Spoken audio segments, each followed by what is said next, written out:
ज्यादा दिन नहीं हुए जब लखनऊ में एक बेटी ने अपनी शिक्षा के लिए जनता दरबार में उत्तर प्रदेश के मुख्यमंत्री से गुहार लगाई थी और मुख्यमंत्री ने तत्काल हस्तक्षेप करते हुए फीस का अभाव होने के बाद भी उस बेटी का एडमिशन स्कूल में कराया था।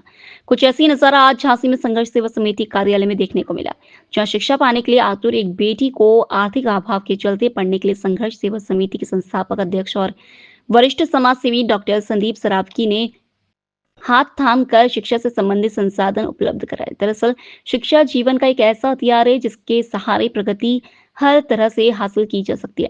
शिक्षा के अभाव में प्रतिभा होने के बाद भी प्रतिभाओं को दम तोड़ना पड़ जाता है और उनकी प्रगति का रास्ता रुक जाता है। ये पूरा मामला सागर गेट में रहने वाली गरिमा जोशी का है, जो वर्तमान में बलदेव भाई पटेल जूनियर हाई स्कूल में कक्षा 1 में पढ़ रही है।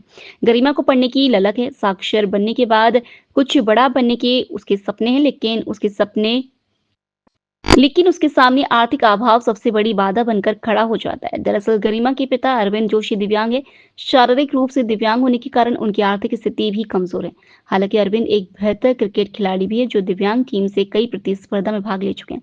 गरिमा आगे पढ़ना चाहती है, लेकिन अरविंद अपनी दिव्यांगता के कारण उसे आगे पढ़ाने में खुद को विवश समझ रहे हैं। बच्ची नहीं, ये जगदम्बा का रूप है। माता रानी का आशीर्वाद है। कितनी प्यारी बेटी आज हमारे ऑफिस में आई है और इसका नाम है कुमारी गरिमा जोशी। पापा का नाम है अरविंद जोशी। आप चूंकि शरीर से दिव्यांग हैं, लेकिन दिव्यांग होने के बावजूद भी हमारी झांसी और हमारे बुंदेलखंड के लिए क्रिकेट जो होता है, दिव्यांग क्रिकेट, उसमें आप भाग लेते हैं और अपने जीवन का भरण पोषण कर रहे हैं। लेकिन इस बेटी को पढ़ाई लिखाई में दिक्कत आ रही थी, तो अरविंद भैया, इसके पिता द्वारा बताया गया कि स्थिति गंभीर है, तो उसके लिए संघर्ष सेवा समिति जिस तरह का वादा करती है, उस वादे के साथ आज यहाँ पे इस बेटी को इसके पढ़ने निकलने के लिए ड्रेस, कॉपी, किताब, फीस, पेंसिल जो होता है सब कुछ दे रहे हैं।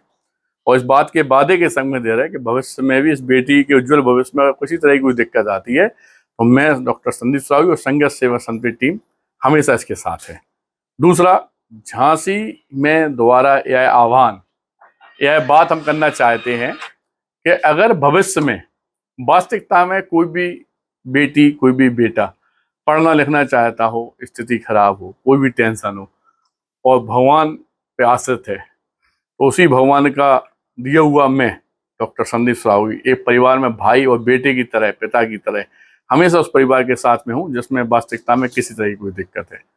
और किसी बेटी की शादी होना हो, कोई क्रिकेट में कोई अच्छे खेल कूद में आगे हो, उसे दिक्कत आ रही हो, इस तरह की हजारों बातें, किसी की तबीयत खराब हो, किसी को कोई दिक्कत विशेष है, वो आके हमसे संपर्क कर सकता है संघर्ष सेवा समिति SM टावर पे। क्योंकि हम डॉक्टर संदीप सरावगी, हमारे संग जितने लोग हैं यहाँ, ये जितने लोग संघर्ष सेवा समिति हजारों तार में जुड़े हुए हैं, सब लोग सिर्फ एक ही कसम खाए हुए हैं कि जब तक जिंदा है तब तक यह संघर्ष जारी रहेगा। दूसरों के आंसू पोंछने का संघर्ष, प्यार बांटने का संघर्ष हमेशा जारी रहेगा।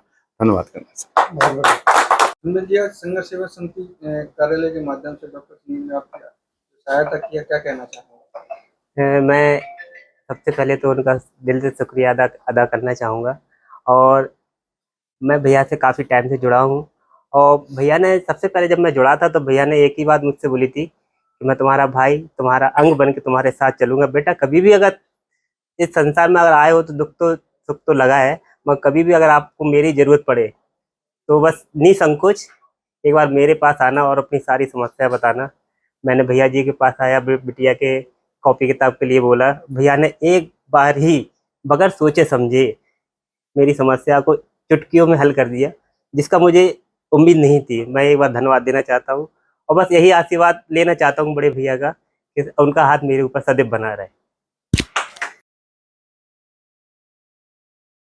लोकल से लेकर ग्लोबल तक की खबरों के लिए देखते रहिए सच्ची रिपोर्ट।